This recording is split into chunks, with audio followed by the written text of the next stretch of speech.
Insights starts with searching for a topic or interest.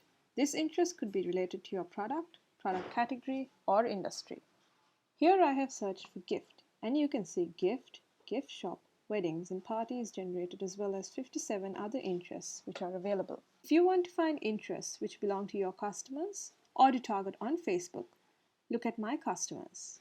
This represents what percentage of your customers are interested in each of these interests. Here, 84% of customers are interested in gift, and this percentage is calculated based on your pixel data, which includes customers who have converted within the last 6 months. If you're picking any audiences for targeting on Facebook, find the interests with a customer percentage of more than 50%.